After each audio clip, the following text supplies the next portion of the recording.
بسم الله الرحمن الرحيم. عن أبي ذر رضي الله تعالى عنه قال قال رسول الله صلى الله تعالى عليه وسلم: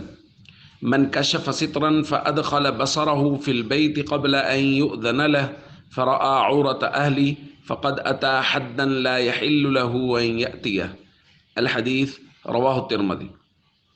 نبی کریم صلی اللہ علیہ وسلم نے ارشاد فرمایا، جس آدمی نے کسی گھر کا پردہ ہٹایا اور گھر کے اندر دیکھ لیا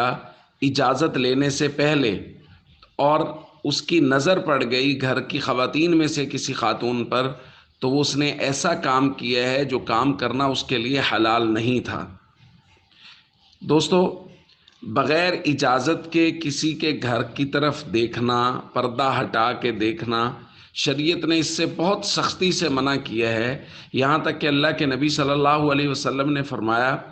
اگر یہ دیکھ رہا ہو اور گھر والا آ کے اس کی آنکھ پھوڑ دے تو میں گھر والے پر کوئی چیز لازم نہیں کروں گا۔ اسی طرح دوسری روایت میں حضور علیہ الصلوۃ والسلام نے ارشاد فرمایا،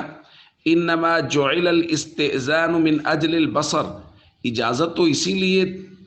لازم کی گئی ہے کہ انسان اجازت لینے کے بعد گھر کے اندر دیکھے، جھانکے، اور اگر اجازت لینے سے پہلے گھر میں دیکھ رہا ہے تو ظاہر ہے گھر میں تو انسان کی کیفیت اور ہوتی ہے، گھر کی خواتین کام کاج میں بسا اوقات مصروف ہوتی ہیں، تو اگر کوئی آدمی بغیر اجازت کے گھر میں دیکھ لے گا، پردہ ہٹا کے دیکھ لے گا، تو اس کی وجہ سے عین ممکن ہے کہ کسی ایسی حالت میں گھر کی خواتین پر نظر پڑ جائے کہ گھر والے قطعاً نہیں چاہیں گے کہ ایسی حالت میں ان کی خواتین کو دیکھا جائے۔ اس لیے بہت زیادہ احتیاط کرنی چاہیے، اور جب کبھی بھی کہیں بھی جانا ہو، گھر کے کمروں میں بھی کسی جگہ اگر جانا ہو تو دروازہ کھٹکھٹا کے اجازت لے کے جانا چاہیے۔ السلام علیکم ورحمۃ اللہ وبرکاتہ۔